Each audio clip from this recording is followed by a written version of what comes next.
18세기에 가장 영향력 있는 수학자인 오일러는 대수학, 기하학, 미적분학, 정수론 분야에 상당히 의미 있는 많은 업적을 남겼으며 또한 응용수학자와 과학자로서 역학, 천문학, 광학, 조선학 분야에서 중요한 발견을 이루어냈습니다. 이번 시간에는 수론과 위상수학, 자연과학, 철학, 역학 등에서 오일러가 남긴 유산을 알아보겠습니다.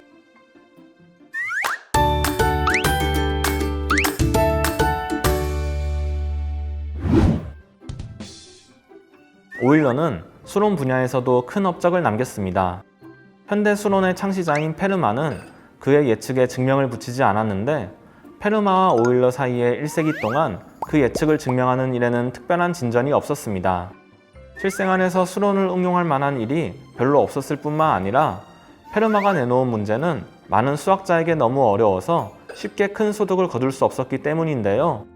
오일러 또한 처음에는 이 문제를 파고드는 것에 열정이 없었습니다. 그러나 수론을 오일러의 관심 속으로 끌어들인 사람이 있었으니 바로 골드바흐였습니다.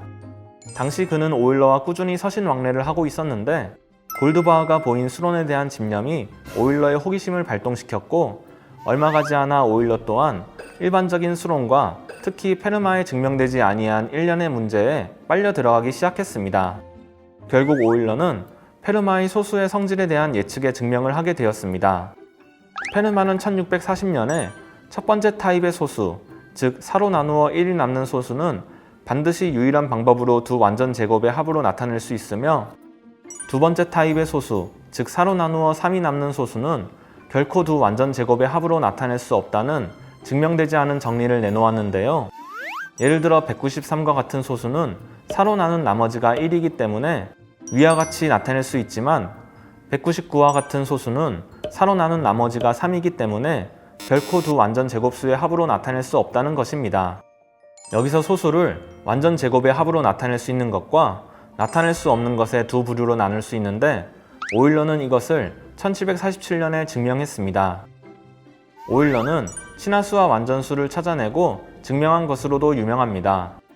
친화수란 첫 번째 수의 진약수들의 합이 둘째 수와 같고 둘째 수의 진약수들의 합이 첫 번째 수와 같아지는 한 쌍의 수를 의미하는데요.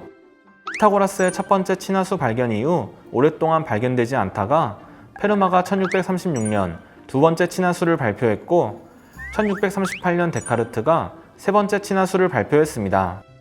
오일러는 1747년에 무려 30쌍을 한꺼번에 발표했고 1750년까지 그 밖에도 다른 많은 친화수를 발견하여 62번째의 쌍까지 찾아냈습니다. 완전수란 자기 자신을 제외한 양의 약수를 더했을 때 자기 자신이 되는 양의 정수를 말합니다. 기원전 3세기 유클리드는 원론에서 위의 식의 괄호 안이 소수인 경우 완전수가 된다고 증명하였는데 그러나 이것만이 완전수인지 아니면 다른 완전수가 있는지에 대해서는 전혀 언급하지 않았습니다. 이에 오일러는 짝수의 완전수는 반드시 어떤 수 n이 존재해서 유클리드의 식을 만족한다는 증명을 하였습니다. 이처럼 오일러는 측량할 수 없을 만큼 이 분야를 풍요롭게 했으며 그 자신 또한 수론 분야의 학자로서 뛰어난 위치에 있게 했습니다. 오일러는 1752년에 오일러 다면체 정리를 발견하였습니다. 다면체는 삼각형, 사각형, 육각형과 같은 다각형의 면을 갖는 상자, 피라미드와 같은 물체를 말하는데요. 우리가 흔히 보는 축구공 속에도 오일러 다면체 정리가 숨어 있습니다.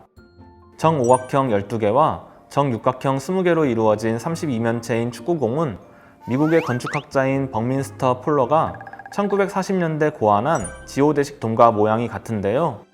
전통 건축물보다 훨씬 적은 재료를 사용해서 더 큰 공간을 얻을 수 있었을 뿐만 아니라 기둥 하나 없으면서도 매우 튼튼한 특성을 지닌 지오대식 돔은 오일러 다면체 정리를 건축에 응용한 것이었습니다.